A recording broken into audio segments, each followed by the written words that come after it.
Hello दोस्तों, कैसे आप सब कुशल मंगल बढ़िया होंगे। तो आज मैं जो आप लोगों को सुनाने जा रहा हूँ एक सच्ची घटना है, जो कि बिहार राज्य की पटना सिटी के बगल में एक दीघा जगह का नाम है, वहाँ की एक घटना है। एक छोटा सा बच्चा होता है जो कि कक्षा 4 में पढ़ाई करता है,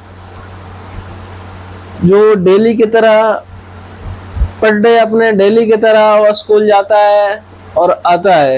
एक दिन अचानक ऐसा हुआ कि वो स्कूल गया और जाने के बाद आया ही नहीं।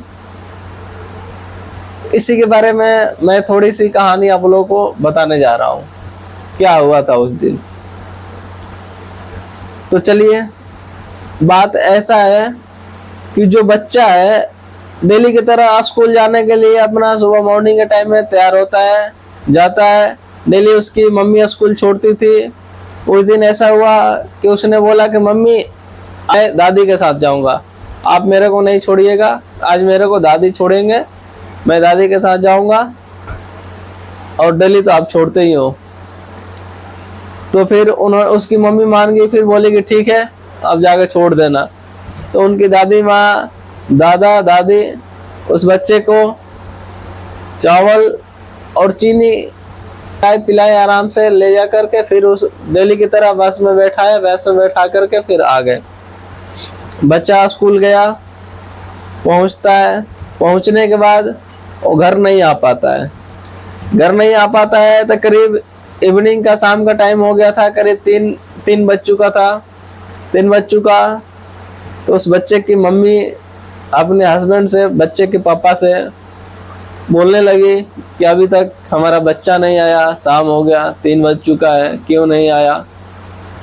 तो एक घबराहट सी महसूस होने लगती है। तो जो बच्चे के पिताजी है उन्होंने डायरेक्ट कॉल मिलाया प्रिंसिपल को। प्रिंसिपल को कॉल मिलाया तो उन्होंने बोला कि आपका बच्चा तो आज स्कूल आया ही नहीं है। तो उन्होंने बोला कि नहीं, आज हमारा बच्चा गया था। तो ये बात उनको बच्चे को मम्मी को बताते हैं कि प्रिंसिपल मना कर रहे हैं कि स्कूल नहीं आया है। तो बोले कि ऐसा ही हो ही नहीं सकता है। पर जो बस चलाता था, ड्राइवर और कंडक्टर, उन दोनों के घर पहुंच जाते हैं उस बच्चे के मम्मी और पापा। पूछताछ करने लगते हैं तो ड्राइवर बोलता है कि ना जी, हमने तो छोड़ा डेली की तरह, जैसे हम डेली छोड़ते हैं वैसे हमने छोड़ के आया है। तो ड्राइवर ज्यादा डर जाता है, घबरा जाता है। फिर उसने हाथ पैर जोड़ने लगता है, बोलता है कि आपको अगर विश्वास नहीं हो रहा है तो आप स्कूल का सीसीटीवी कैमरा चेक कर सकते हैं, आप जाइए कैमरा चेक कीजिए, फिर उसके बाद बात कीजिएगा। तो बच्चे के पापा जी ये भी बोले कि बात सही है, अगर इन्होंने छोड़ा है तो कैमरा में दिखाई देगा, चलो कैमरा चेक करते हैं। तो बच्चे के मम्मी और पिताजी पहुंचते हैं स्कूल। उनके दादी दादा, घर परिवार में जो भी 5-7 परिवार थे, सब लोग पहुंचते हैं स्कूल में। तो प्रिंसिपल साहब से बात होती है तो वो बोलते हैं कि आपके बच्चे आए नहीं है और आप बोल रहे हो कि सीसीटीवी कैमरा चेक करना है। तो प्रिंसिपल गोल गोल घुमाने लगते हैं, ताकि उनको कैमरा सीसीटीवी कैमरा दिखाना नहीं था। तो फिर प्रिंसिपल के पास से जा करके और डायरेक्टर के पास जाते हैं, जो प्रिंसिपल के बेटे थे उन्हीं का बेटा था डायरेक्टर। तो उनके पास जाते हैं, वो भी मना कर देते हैं सीसीटीवी कैमरा दिखाने से। तो फिर फैमिली में आक्रोश हो जाता है। आक्रोश होने के बाद गुस्सा हो जाते हैं, फिर भाषाभाषी होती है। फिर उसके बाद नजदीकी पुलिस चौकी में जाते हैं, कंप्लेन करते हैं कि ऐसे ऐसी बात है, सुबह हमारा बच्चा गया अभी तक आए नहीं, हम गए, ड्राइवर बोल रहे हैं कि हम स्कूल में छोड़े हैं, कंडक्टर भी बता रहे हैं और प्रिंसिपल मना कर रहे हैं कि नहीं आए हैं। तो और सीसीटीवी कैमरा बोले चेक करने के लिए, तो वो लोग नहीं दिखा रहे हैं, मना कर रहे हैं। तो पुलिस चौकी में एफआईआर दर्ज होती है। होने के बाद फिर पुलिस अपनी टीम लेके जाती है, परिवारजनों को साथ में लेके जाते हैं। फिर उसके बाद से वो बोलते हैं कि अगर आप बोल रहे हो कैमरा बच्चे नहीं आए हैं स्कूल, तो कैमरा चेक कीजिए, फिर उसके बाद देखते हैं। तो जो फर्स्ट बच्चे आया हुआ दिखाई दिया है, तो वहां पे परिवार वाले का थोड़ा सा साहस मिलता है कि हाँ हमारा बच्चा स्कूल आया है, ड्राइवर कंडक्टर झूठ नहीं बोल रहे थे, सही बोल रहे थे। तो बच्चा आया है, तो यहाँ पे प्रिंसिपल डायरेक्टर जो भी है यहाँ पे झूठे साबित हो जाते हैं। वो कुछ छुपाने की कोशिश कर रहे थे, इसलिए वो नहीं दिखा रहे थे सीसीटीवी कैमरा। तो एक में दिखाई दिए, तो अब पुलिस वाले ने बोला भाई अब मेरे को सारे कैमरे देखने हैं, किस किस कैमरे आया है, कब कब कहाँ कहाँ गया है, सारे सीसीटीवी कैमरे खंगाले जाते हैं, अच्छे से देखे जाते हैं, काफी टाइम हो जाता है। तो प्ले रूम जो था उसमें उसका मम्मी जिद कर गई कि उस रूम का भी चेक करना है। रूम देखा गया, सारे कैमरे देखे गए। कैमरे सॉरी थोड़ा सा तबीयत खराब हो गया मेरा, सर्दी जुकाम हो गया। तो उसके बाद से जब कैमरा देखा जाता है तो उसमें करीब 11 बजे रात को 11:49 या 50 मिनट रात में 12:01 या 2 मिनट तक के वहां के जो मिनट का लाइन है वो कट दिखा रहा था। सीसीटीवी कैमरा में कट दिखा रहा था, नहीं दिखा रहा था। तो वहां से थोड़ा सा डाउट महसूस हुआ। पुलिस वालों ने बोला कि यहाँ पे क्यों कट है, यहाँ पे टाइम नहीं दिखा रहा है, टाइम नहीं दिखा रहा है। तो उन्होंने कुछ जवाब नहीं दे पाया, घबरा गए।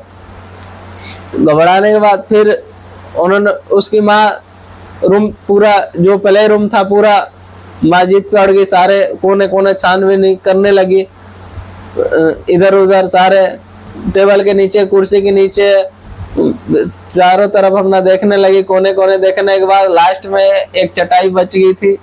तो माँ सोची कि हो सकता है बच्चा होगा, कहीं छुपा पड़ा होगा इधर उधर। चटाई को खींची, तो खींचने के बाद नीचे वहां पे एक गटर दिखाई दिया। तो ना माँ ने बोली कि चटाई के नीचे गटर है, प्ले रूम में गटर है, इसको मेरे को खुलवाना है।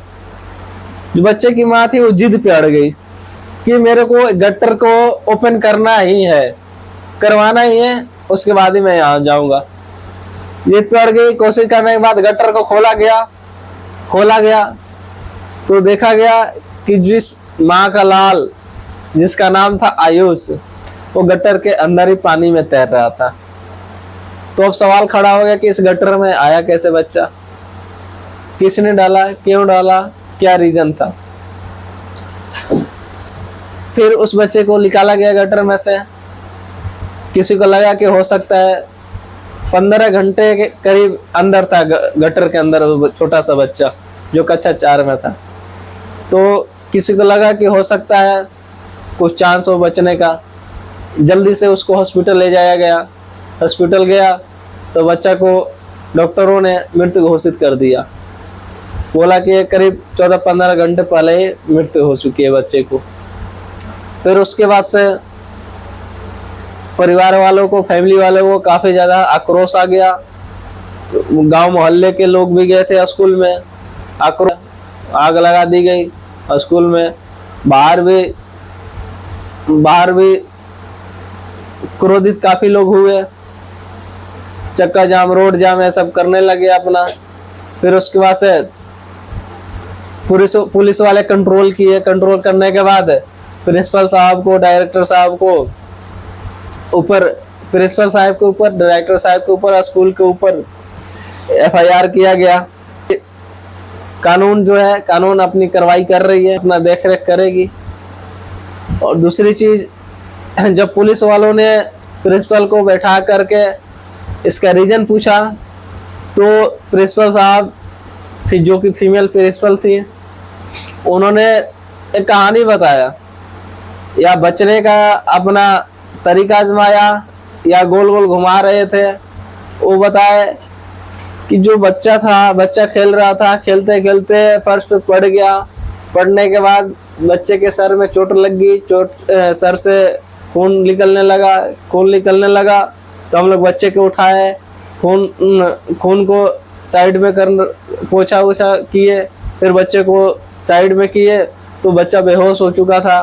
तो हम लोग सोचे कि काफी ज्यादा बवाल हो जाएगा, काफी ज्यादा दिक्कत हो जाएगी, इसलिए हम लोगों ने इस सबूत को मिटाना चाहा। काश उस बच्चे को जब चोट लगी थी, बच्चा जब उसी टाइम, काश प्रिंसिपल साहब, डायरेक्टर साहब जो भी थे उस टाइम अगर हॉस्पिटल लेके चले गए होते तो हो सकता है उस टाइम वो बच्चा बच सकता था, क्योंकि उस टाइम बच्चा बेहोश हुआ था, मृत्यु नहीं हुई थी बच्चे की। तो सही समय पे अगर पहुंचाया गया होता तो बच्चा बच सकता था।